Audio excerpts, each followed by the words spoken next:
bienvenidos a este programa de los servicios informativos de Radio Televisión Ceuta. Con motivo del día 2 de septiembre, del Día de Ceuta, vamos a conversar con el presidente de la Ciudad Autónoma, Juan Vivas. Presidente, gracias por recibirnos. A su entera disposición. Vamos a hablar del Día de Ceuta, del 2 de septiembre, un Día de Ceuta que esta vez es especial en lo negativo. La pandemia afecta a todas las esferas de la vida. Este año se va a celebrar un acto, digamos, más íntimo, más austero, pero esto no va a evitar que la ciudad homenajee a las 5 víctimas mortales que nos ha dejado la pandemia. Efectivamente, el formato del acto tiene que adaptarse a las circunstancias que estamos viviendo, pero por encima de ese aspecto formal y que todo el mundo va a detectar en función del desarrollo del mismo, lo verdaderamente importante es que quiere significar lo que está significando y ha significado 2020 para Ceuta y para el conjunto de España. Es un año trágico, se pasará a la historia como el año del coronavirus. Y la Asamblea, creo que de una manera acertada, por unanimidad de todos los grupos políticos, creo que respondiendo al sentir generalizado de los ciudadanos de Ceuta, ha decidido que este carácter de año trágico que tiene el que estamos viviendo, pues se ponga de manifiesto también en el acto institucional, poniendo el énfasis, situando el foco en la parte más triste, más dura, más dramática de esta tragedia que estamos viviendo, que son sus víctimas mortales. Y por tanto, la Asamblea ha decidido, creo que de una manera acertada, rendir un homenaje a las víctimas del coronavirus en nuestra ciudad, a las 5 víctimas mortales que hemos sufrido y que tenemos que lamentar, y que además estas medallas pues tengan también una componente de mensaje que se dirige al conjunto de la ciudadanía, primero a los familiares.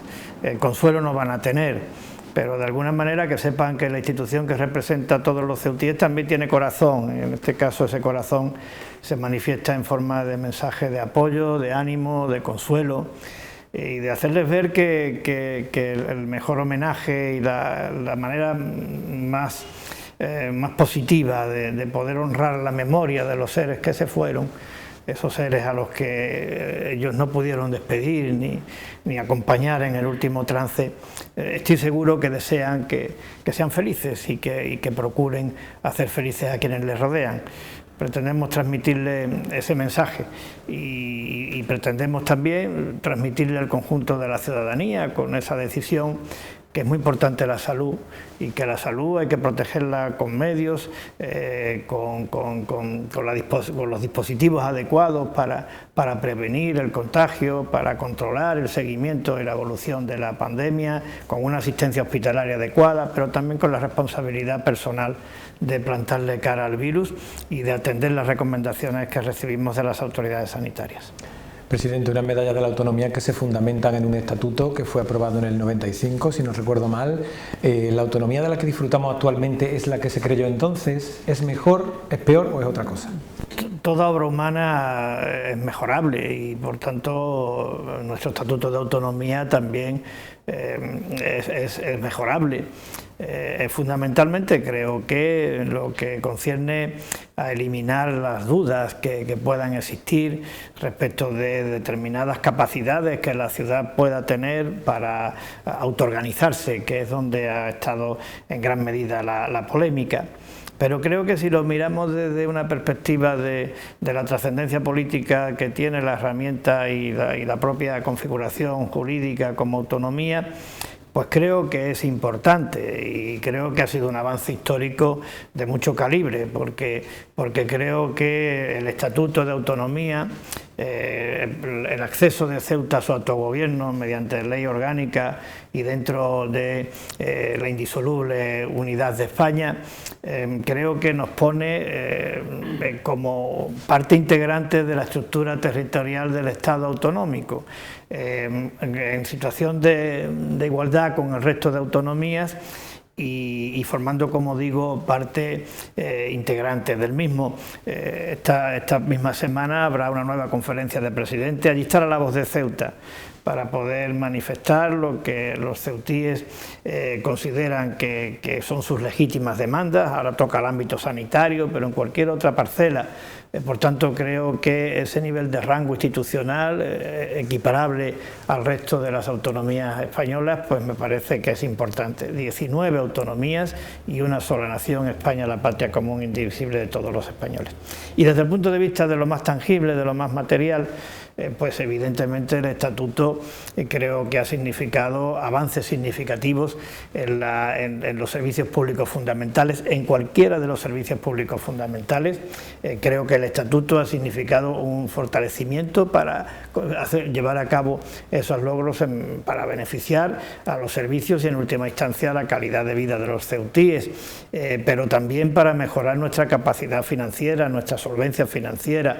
Ceuta hoy está más dotada de recursos que lo estaba en 1995, por tanto creo que siendo perfeccionable yo creo que podemos hacer un balance positivo de nuestra condición de autonomía, lo cual no debe de significar tampoco autocomplacencia. Tenemos que seguir avanzando en la mejora de la calidad de los servicios, tenemos que seguir avanzando a la hora de plantear de manera consistente las reivindicaciones de los ceutíes. Y no podemos olvidar que 2020 también significa el año en el que se nos ha puesto en evidencia que estamos ante una encrucijada de futuro. Ceuta se ha enfrentado a esta situación a lo largo de su historia en muchas ocasiones. Ha tenido que reinventarse, ha tenido que buscar nuevos horizontes, nuevas oportunidades para mantenerse en pie. Yo creo que ahora también lo tenemos, porque no olvidemos que tenemos una crisis económica y social derivada del COVID, pero venía precedida de una crisis comercial derivada del bloqueo por parte de Marruecos. Por tanto, encrucijada de futuro. Por tanto, otra nueva crisis que al fin y a la postre también vuelva a ser una nueva oportunidad para salir de ella reforzado, con un modelo económico más sólido, más estable, no dependiente de decisiones que se puedan tomar al otro lado de la frontera. Hay oportunidades, hay fortalezas, hay gente, hay capacidad, hay un rasgo de personalidad como pueblo que sabe adaptarse a las dificultades y que sabe superarlas. En eso nos tenemos que basar para que al mismo tiempo que constatamos la existencia de un momento de encrucijada, también tengamos la esperanza, la ilusión, las ganas y el optimismo para salir adelante. Ha ocurrido muchas veces y yo estoy convencido que ahora también. Más adelante le preguntaré por la frontera y por la repercusión en la economía de nuestra ciudad, que es bastante fuerte, pero me gustaría seguir abundando en el estatuto. Usted me ha dicho que no querían autocomplacencia, sin embargo recuerdo que hace 10 años, creo que con el señor Zapatero, se constituyeron comisiones en todas las autonomías para reformar los estatutos. Prácticamente todas reformaron su estatuto. Aquí recuerdo que se iniciaron los trabajos en la comisión. Recuerdo que la comisión estuvo unos meses trabajando, si no recuerdo mal, y de repente se cerró la comisión, los trabajos se finiquitaron, se acabaron y se decidió que seguir con lo que teníamos estaba bien. Ahora, mirándolo 10 años más tarde, ¿se hizo bien? ¿Por qué se decidió en aquel momento cerrar una comisión en la que llevaban algunos meses trabajando? Sí, yo no sé situarle exactamente ese momento cuál fue, pero hay una cosa que, y usted ha citado al señor Zapatero, no es día hoy para establecer polémicas de índole partidista, ¿no? Pero creo que se produjo en aquel momento una situación, un punto de inflexión que creo que ha sido negativo para España. Recuerdo que empezó a hablarse del Estatuto de Autonomía de Cataluña. Hasta ese momento los dos grandes partidos del arco parlamentario nacional, el Partido Popular y el Partido Socialista, mantenían un consenso básico derivado del acuerdo constitucional para las modificaciones estatutarias. A partir de que se empezó a revisar el Estatuto de Autonomía de Cataluña, ese consenso se rompe, y no se rompe por culpa del Partido Popular. Yo creo que con esto lo he dicho todo, ¿no? Entonces, en aquel momento creo que nosotros consideramos que lo prudente era no mover más la cuestión, habida cuenta de que aquello que había sido una norma de conducta en favor de la estabilidad institucional para el conjunto de España y del respeto al artículo 2 de la Constitución. La nación española es el fundamento de nuestra Constitución, y ahí se define que España es la patria común e indivisible de todos los españoles y que en España hay una sola nación. Pues a partir de que ese consenso se rompe, nosotros creíamos que no era conveniente incorporar a Ceuta en ese clima de confrontación o de debate estatutario a nivel nacional. Yo creo que en estos momentos, en la situación en la que nos encontramos, el rango de ciudad autónoma ha cumplido las funciones para las que estaba concebida. Estamos plenamente integrados en la estructura territorial autonómica del Estado, tenemos un alto grado de interlocución con el Gobierno de la Nación y hay capacidades más que suficientes para mejorar la calidad de los servicios y hemos fortalecido enormemente nuestra Hacienda. Hay una cuestión, como les decía yo en la anterior pregunta, pendiente. Si se siguen reiterando los pronunciamientos judiciales acerca de que no somos una autonomía, sino que somos una entidad local, porque lo que somos en realidad es que somos las dos cosas. Pero si alguien dice que dejamos de ser una de las dos para convertirnos exclusivamente en entidad local, creo que sería el momento para llevar a cabo una reforma en profundidad del estatuto. Ahora me parece que las prioridades son otras. Yo creo que las prioridades ahora están en atender la crisis sanitaria como primera cuestión. Y cuando digo la crisis sanitaria, no solamente en el ámbito sanitario, también en las repercusiones sociales y económicas que tiene. Por tanto, atender a los colectivos más vulnerables, atender a nuestros autónomos, atender a nuestras pymes, porque no hay recuperación si no se mantiene lo que se tiene. Por tanto, ahí nos tenemos que volcar. Y luego, con visión a más largo plazo, pero sin demora, sin pausa, ponernos a acometer las reformas estructurales que Ceuta necesita para que podamos mirar el futuro con optimismo y con ilusión en un modelo económico y social sólido y estable para nuestra ciudad. Por tanto, presidente, a esas voces que siempre aluden a la transitoria quinta cuando llega el 2 de septiembre, habría que decirle a su entender que hay que centrarse en la... Hay que respetarla. Yo lo viví porque tengo muchos años, don Raúl, entonces yo recuerdo que la movilización que hubo en Ceuta por aquello de no ser comunidad autónoma, pues estaba más bien basada en que a los ceutíes nos dolía especialmente aquello porque nos tocaba la fibra más sensible que tenemos. Es decir, se argumentaba que por no ser comunidad autónoma éramos menos España. Y esa es la fibra más sensible que tenemos porque Ceuta vive por y para España y defender y servir a España constituye nuestra razón de ser. Esto es algo irrenunciable. Esto es la constante en toda la historia de Ceuta, una prolongación de la península, una permanente vocación de servir a España. Aquella fibra fue la que se tocó, la que nos tocó, porque a mí también. Y claro, pero ¿qué ha pasado? Que el devenir del tiempo ha demostrado que no es así, que Ceuta está plenamente integrada.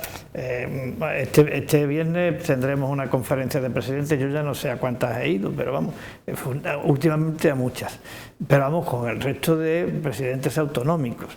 En la última, en la que se celebró La Rioja, había el logo que la presentaba, pues prácticamente era el artículo 2, todas las banderas autonómicas y en el centro la de España, como si fuera la piedra angular sobre las que se soportaban todas las demás. Ahí estaba la de Ceuta.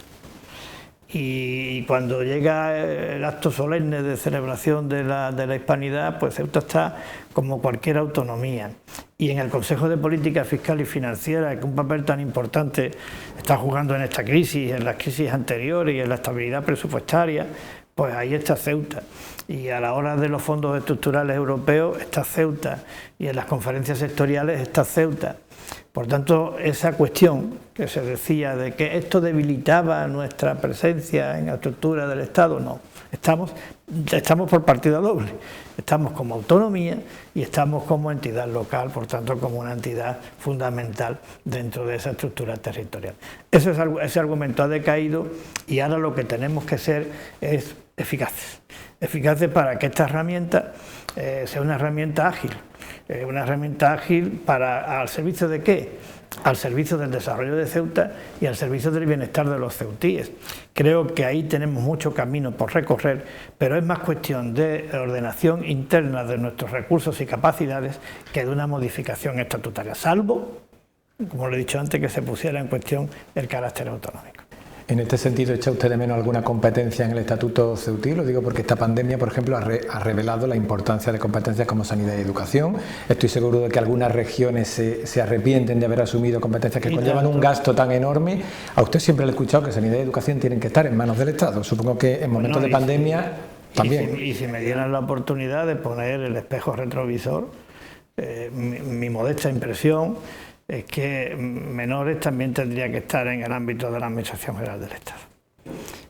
No creo que se trate de quién tiene la competencia, es decir, todo aquello que en nuestra ciudad está afectado por el especial hecho, el singular hecho fronterizo, y todo aquello que en nuestra ciudad está afectado por otros condicionantes estructurales, como puede ser la extrapeninsularidad o el reducido tamaño, creo que debe de estar en manos del Estado. Pero lo creo porque es la verdadera garantía para los ciudadanos de que esos servicios se van a prestar con unos niveles de calidad equiparables a los del resto de España. Yo entiendo que no se debe de transferir ninguna competencia que ponga en riesgo la igualdad de todos los españoles en los servicios públicos fundamentales. Y desde luego yo entiendo que la ciudad tendría mucha menos capacidad para garantizar una educación, una sanidad o el tema este de menores equiparable al del resto de España si en vez de contar con los recursos potentes del Estado en el ámbito económico, en el ámbito de capacidad normativa, legislativa, de despliegue de medios que si estuvieran en competencia, que si fuera competencia de la ciudad autónoma. Además, creo que el que sea la competencia de una administración u otra no implica que no se funcione bien. Lo que hay que tener es voluntad política para funcionar bien. Es decir, la competencia la tenga quien la tenga. Si luego hay voluntad para coordinarse, para actuar de manera conjunta, para respetar a la lealtad institucional, las cosas funcionan. Eso es madurez democrática. Por tanto, yo creo que con independencia de quién tenga las competencias, lo que tenemos que pensar es que siempre hay que actuar en beneficio del ciudadano. Una competencia, la de menores, que supongo que usted pondrá sobre la mesa este próximo viernes en la conferencia telemática de presidentes, una conferencia a la que usted acude, como usted bien ha dicho, en virtud del Estatuto de Autonomía del año 95. Y cuando se vota, votamos como vota cualquier otro presidente de comunidad autónoma española. Eso es lo que yo quiero significar en cuanto a la importancia de ser comunidad autónoma y lo que pone en evidencia que estamos integrados en esa estructura territorial del Estado. Y en cuanto a lo que me dice, pues será por enésima vez. Es verdad que han pasado muchos gobiernos de distintos colores desde que se transfirió la competencia, me parece que fue en 1999, pero es verdad que el fenómeno primero en 1999 no existía, por eso aunque yo diga que pongo el espejo retrovisor, como le he dicho antes, con esto no estoy criticando en absoluto a quien recibió esa competencia, entre otras cosas porque quien la recibió no conocía que se iba a producir el fenómeno característico de la inmigración de los menores extranjeros no acompañados, no lo sabía. Pero es que luego el fenómeno surge y además el fenómeno se va complicando en forma de problema con el paso del tiempo. En los 6 meses anteriores a la llegada de la pandemia y con la pandemia el cierre de la frontera, antes de los 6 meses anteriores, al inicio de ese periodo de 6 meses, en Ceuta podría haber 200 menores extranjeros no acompañados, entre los que estaban en el centro y los que se encontraban y se encuentran en una situación de alta vulnerabilidad en la calle. Ahora me parece que la cifra es de entre 500 y 550. Entonces, bueno, fíjese en 6 meses cómo ha evolucionado esto. Entonces, es que no es sostenible. Es decir, la plantilla del área de menores significa la segunda plantilla en número de la ciudad, después de la policía local. No es sostenible, no es solidario, no es justo. Yo no sé hacerle el cálculo, pero la media de menores no acompañados que acogen nuestras 2 ciudades autónomas puede multiplicar por 30 la media de los que se acogen en el resto de España. La media, no estoy hablando en términos absolutos, estoy hablando en términos relativos. Esto no es sostenible en el tiempo. Esto es un asunto de inmigración que tiene que ser asumido por la Administración General del Estado. ¿Para qué? Primero, para hacer cumplir los acuerdos que existen con el vecino Reino de Marruecos acerca de la reagrupación familiar y la repatriación del menor. Ese traslado al país vecino es la mejor solución para el menor, porque lo contrario es desarraigo, desafecto, es negativo. Y en segundo lugar, mientras que eso no lo consigue quien lo puede hacer, que es la Administración General del Estado, pues también la Administración General del Estado tiene, a mi modesto modo de ver, la obligación de repartir la carga de manera equitativa entre toda España, porque este es un asunto de toda España, no exclusivamente de nuestras dos ciudades autónomas. Por eso no me cansaré, aunque me ponga pesado, de trasladar y de repetir estas cuestiones en la conferencia de presidentes y en cualquier contacto que tengamos con el Gobierno de la Nación. Y quiero decirle que no lo hago con ninguna intención partidista, porque esto también lo he hecho antes. Es decir, lo que ocurre es que el problema ahora se ha agravado, pero que esta misma reivindicación y este mismo planteamiento lo he realizado, lo he formulado y lo he defendido estando gobernando el Partido Popular. Se ha referido usted al cierre de la frontera, un cierre que hace pocos días se ha vuelto a prorrogar hasta el 16 de septiembre, suponemos que se volverá a prorrogar. Me gustaría preguntarle, ¿usted cree que volveremos a ver la frontera como estaba antaño? Y con antaño me refiero al mes de febrero, no hay que irse muy atrás. O se lo pregunto de otra manera, ¿usted cree que Marruecos continuará usando el cierre de la frontera para seguir asfixiando económicamente a Ceuta? Bueno, yo, al respecto de lo que usted me dice, yo creo que Ceuta necesita, España necesita una frontera homologable al resto de fronteras exteriores de la Unión Europea. Es decir, ¿esto qué significa? Pues significa que España tiene que ejercer un control efectivo sobre los que llegan a España procedentes del país vecino. ¿Qué tiene que ser una frontera? Que si eso no es una frontera en cuanto al control de las personas que aquí vienen, pues se produce un fenómeno negativo para Ceuta, negativo y que afecta a la supervivencia de Ceuta, negativo en cuanto a la presión que desde el otro lado de la frontera se ejerce sobre determinados servicios públicos. La sanidad es el ejemplo más claro, pero también se da en educación, o el más llamativo, el de más peso desde el punto de vista de lo que supone de coste económico, el de los menores extranjeros no acompañados.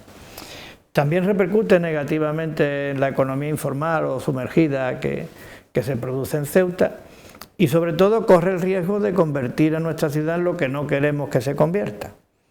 Es decir, si no hay una frontera que funcione como el resto de fronteras exteriores de la Unión Europea, pues Ceuta se puede convertir en un territorio que actúe o al que se le asigne el papel de facto de tapón para evitar la presión de la inmigración irregular en la península.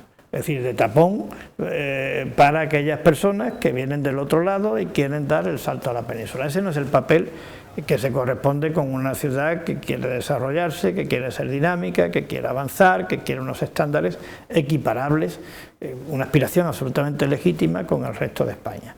Por tanto, no es que yo piense como que vaya a ser o no, yo es que creo que no debe de ser como la frontera que dejamos. Tiene que ser una frontera homologable al resto de las fronteras exteriores de la Unión Europea y con el rigor suficiente a la hora de controlar el acceso a Ceuta para evitar eso que le estoy yo comentando en estos momentos.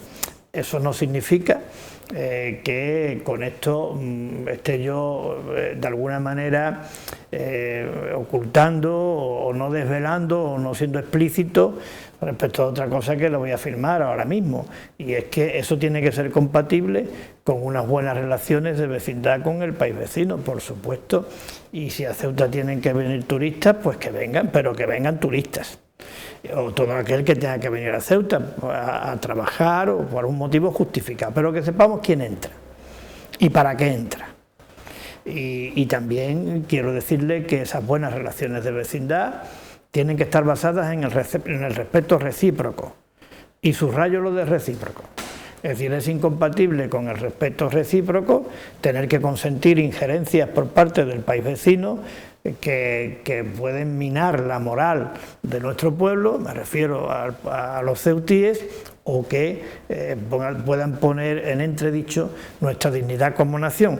Eso no se puede consentir, pero eso es perfectamente compatible con unas buenas relaciones de vecindad y de cooperación que creo que todos deseamos.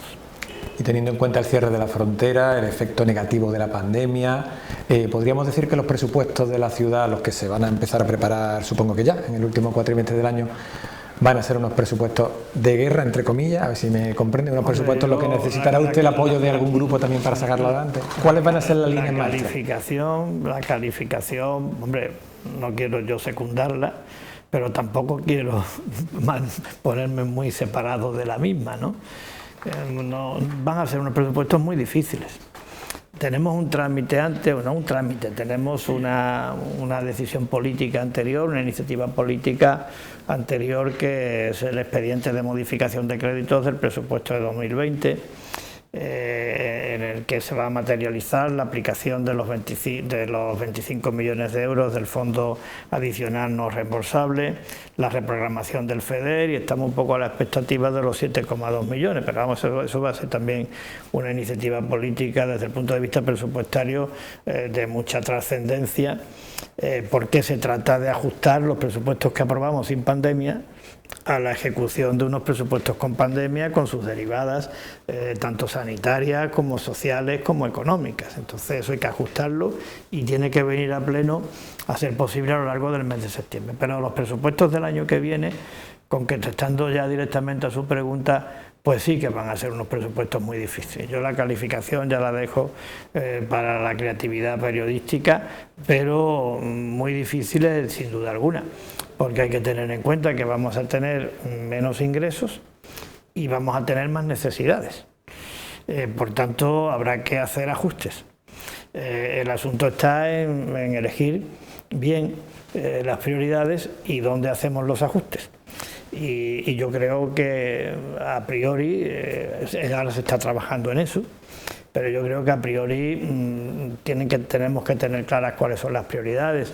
Y yo creo que hay, a mi modo de ver, 4 grandes prioridades, ¿no? Una es el tema sanitario, otra es el tema social, es decir, que de alguna manera los presupuestos sean sensibles a esos colectivos que lo pasan peor como consecuencia de la crisis.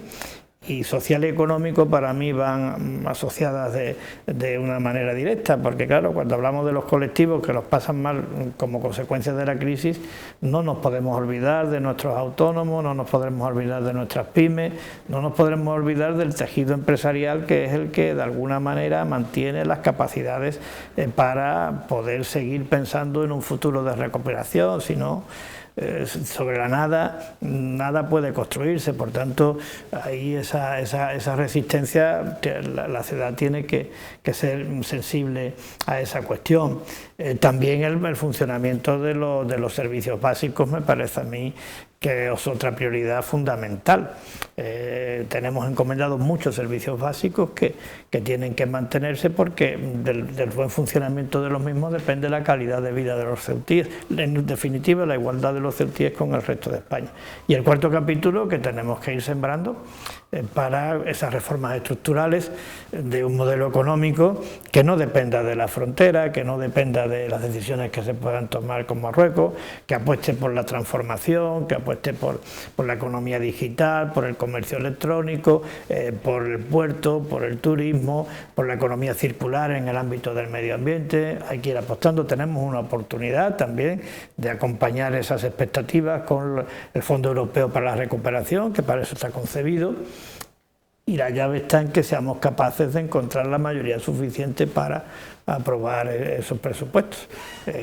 Yo creo que ahí se exige, me parece mi responsabilidad por parte de todos, que tengamos claras cuáles son las prioridades y que evidentemente si la ciudad está en una situación de crisis sanitaria, de crisis económica, de crisis social, de un reto ante el futuro de esta envergadura, pues hombre, no le creemos también el problema adicional de no tener presupuesto.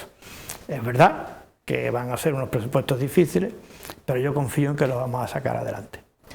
Presidente, estamos ya finalizando la entrevista. Antes de terminar, me gustaría hacerle 2 preguntas rápidas.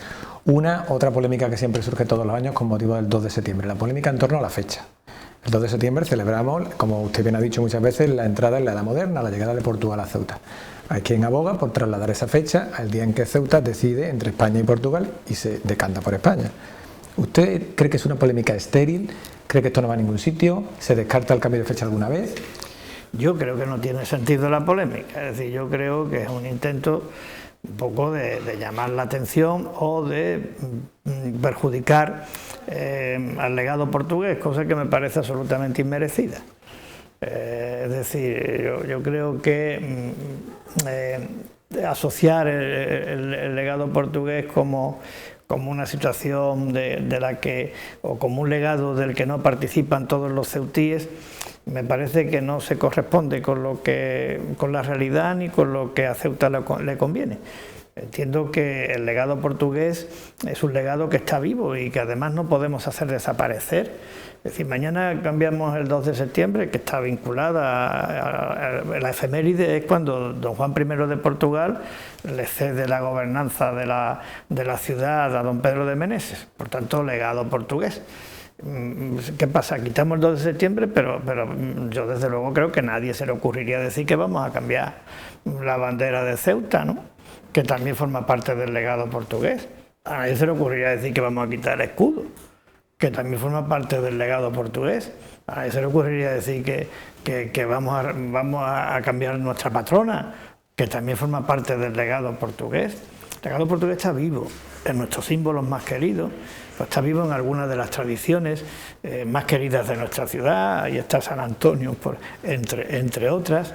Está ligado a la planta urbana, está ligado a los fueros, es decir, hubo mucha lucha para que se le reconocieran a Ceuta los fueros. Hoy le llamamos a eso régimen económico y fiscal especial, pero el origen es el fuero portugués. Está ligado a algo tan fundamental como al carácter de ciudad europea en África. Por tanto, creo que es un legado del que nos tenemos que sentir orgullosos. Ahora bien, orgullosos del legado portugués y orgullosos de todos los eslabones que configuran la historia de Ceuta. Orgullosos de la fundación romana de Ceuta, orgullosos de la Ceuta bizantina, orgullosos de la Ceuta visigoda, orgullosos de la Ceuta andalusí y califal. ¿O es que uno no puede querer con la misma fuerza y con la misma intensidad a nuestro escudo, a nuestra bandera, y al mismo tiempo tener ese aprecio también intenso y de esa Ceuta medieval, islámica, que tuvimos y que dejó algo tan importante como la puerta califal? Todo Ceuta, es que eso es la verdadera maravilla de Ceuta. Es que si uno se fija, y no quiero ser pedante, la historia de Ceuta es que es un concentrado en miniatura de la historia de España. Esto me parece que lo dijo Pérez Reverte para Cádiz, pero lo podemos trasladar también aquí. Vale para... Ahí uno se va ahí cerquita de aquí, a la puerta califal, y ahí se encuentra el foso real y las murallas reales de Arruda, y al lado está la puerta califal, y al lado está Aparecido Bizancio, y un poquito más para allá está Roma, está España. Entonces, de eso nos tenemos que sentir orgullosos. Yo creo que eso es lo importante, en vez de entrar en debates estériles acerca de algo que está sumido en la idiosincrasia, en el corazón, en el alma, en la memoria de nuestro pueblo. Lo importante es que tenemos una historia a la que no le sobra ningún eslabón, de la que nos tenemos que sentir orgullosos y que tenemos que enfocar como una proyección de cara a futuro, y no para establecer polémicas acerca del calendario. Presidenta, ya para terminar, Ceuta tiene actualmente un centenar de casos activos de coronavirus. Ustedes ya han pedido a Defensa rastreadores militares y han dicho que hoy por ahora no van a pedir la declaración del estado de alarma. Mi última pregunta es la siguiente. ¿Qué tiene que ocurrir, Dios no lo quiera, para que ustedes pidan la declaración del estado de alarma en Ceuta? Dios no lo quiera, don Raúl, pero creo que son muchos factores. Evidentemente esto no puede ser una decisión política. Esto tiene que ser una decisión basada en el criterio técnico facultativo. Creo que son muchos factores los que inciden. Uno de ellos es el que usted se ha referido, que es la evolución del número de contagios. Es muy preocupante, porque nosotros hemos estado prácticamente desde mediados de junio hasta el 31 de julio con 0 contagios. pero a partir del 10 de agosto esto se disparó y pasamos de 2, me parece, al centenar que tenemos ahora. Es una cifra crítica, pero no depende solo de eso, también depende del perfil del contagiado, ¿no? Ahora mismo pues es una persona de unos 40 años aproximadamente. Hay un 5% de los contagiados que requieren de asistencia hospitalaria, hay entre un 20 y un 25% que no tiene síntomas, que es asintomático, y hay un 70% que tiene síntomas leves y los pasa en casa, ¿no? La enfermedad, pasa la enfermedad en casa. Evidentemente todos estos factores hay que tenerlo en cuenta. Hay que tener en cuenta también la presión sobre el hospital. Esto me parece muy importante. En España, en el conjunto de España, me parece que ahora mismo está en torno al 6-7% de las camas disponibles ocupadas por el COVID. Nosotros me parece que todavía no hemos llegado a ese porcentaje, pero también es verdad que somos una isla. Lo que sí voy a pedir en la conferencia de presidentes es que haya un plan de contingencia hospitalaria para el caso de que llegara el momento en que tuviéramos que aumentar nuestra capacidad porque así lo demandara la cuestión sanitaria, ¿no? En cualquier caso, yo creo que hay que poner muchos medios, pero hay que apelar siempre a la responsabilidad de las personas. Porque yo estoy convencido de que se han disparado los casos en el conjunto de España y en Ceuta porque nos hemos relajado. Entonces entiendo que no cabe relajación, que hay que ser muy perseverantes a la hora de mantener una actitud de responsabilidad en los hábitos de vida que cada uno tenga. Hay que ajustar los hábitos de vida al COVID, porque si no, mal vamos. Y siendo más concreto, si el criterio técnico sanitario dice que tenemos que pedirlo, lo pediremos. Porque lo primero es la salud de las personas. Entonces las personas tenemos que ser conscientes, los ceutíes tenemos que ser conscientes de que estamos en situación en la que no cabe descartar la eventualidad de desandar lo andado en lo que se refiere a movilidad y comunicaciones con la península. Esa eventualidad existe. Pero como usted decía al principio, ojalá y Dios quiera que no tengamos que desandar lo andado. Y también es verdad que hay que reconocer que para que eso no ocurra, que Dios quiera que no ocurra, también depende mucho de nosotros, de adoptar una postura, una actitud de comportamiento cívico responsable para combatir el virus. Pues presidente, por mi parte nada más, agradecerle su tiempo, sé que tiene hoy una jornada bastante apretada y sobre todo desearle para mañana un feliz día de Ceuta y que le vaya todo bien. Pues muchísimas gracias, yo simplemente lo que quiero es transmitir, reiterar nuestro mensaje en nombre de todos los ceutíes, en nombre de toda la Asamblea, porque esto ha sido una iniciativa adoptada por unanimidad, nuestro mensaje de aliento, de apoyo, de ánimo, de cariño a las víctimas a los familiares de las víctimas mortales del virus en nuestra ciudad y con la misma sinceridad desear el pronto restablecimiento de las personas que están sufriendo la enfermedad, se encuentren en el hospital o se encuentren en los domicilios. Este año también excepcionalmente quiero que mis últimas palabras vayan dirigidos a ellos con el deseo sincero de un pronto restablecimiento.